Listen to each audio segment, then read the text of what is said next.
National party کا اب شہر میں گندگی اور متنازع چیف آفیسر کی تعیناتی اور بجٹ اجلاس تاخیر کے خلاف سیوک سینٹر کے سامنے احتجاج کیا گیا۔ احتجاج نیشنل پارٹی کے مرکزی رہنما اور opposition leader Hub municipal corporation Rajab Ali Rind کر رہے تھے۔ احتجاج میں نیشنل پارٹی کونسلر اور کارکنان جام گروپ اور پیپلز پارٹی کے کونسلر شریک تھے۔ سیوک سینٹر کے داخلے گیٹ کے سامنے بیٹھ کر 2 گھنٹے کا علامتی احتجاج کیا گیا۔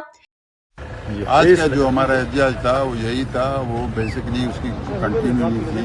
ایک دفعہ ہم نے پہلے بھی احتجاج کیا تھا اسی کا ہے کہ یہاں بجٹ اجلاس بلایا نہیں جا رہا ہے، یہاں ایک کرپشن ہو رہی ہے، لوٹ مار ہو رہا ہے، اور یہاں ہب جو ہے اس وقت کھنڈرات کا منظر پیش کر رہا ہے۔ ہب کے گٹر ابل رہے ہیں، ہب میں صحت صفائی کا فقدان ہے، اور تمام ممبران جو ہمارے حلقوں سے منتخب ہو کے آئے ہیں وہ پریشان ہیں، ان کو پبلک کا پریشر ہے، ان کے حلقوں میں کام نہیں ہو رہا ہے۔ اس وجہ سے ہم نے یہاں دھرنا دیا تھا، اور ہمارا ڈیمانڈ تھا کہ بھائی اس کی تحقیقات اینٹی کرپشن اور دیر سے کروائی جائے، کیونکہ یہ بغیر بجٹ پاس کی ہوئے دھڑا دھڑ پیسے نکال رہے ہیں، دھڑا دھڑ پیسے خرچ کر رہے ہیں۔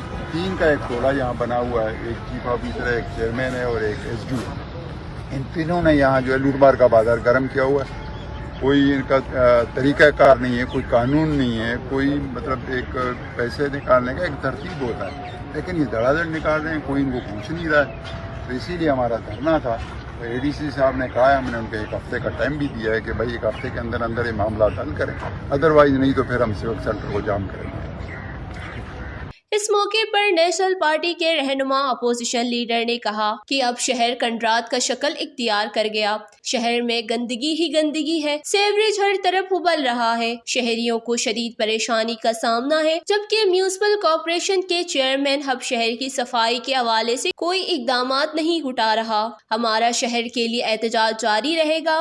ایڈیشنل ڈپٹی کمشنر کے یقین دہانی کے بعد احتجاج 1 ہفتے تک مؤخر کر دیا گیا ہے۔ وش نیوز ہب بلوچستان۔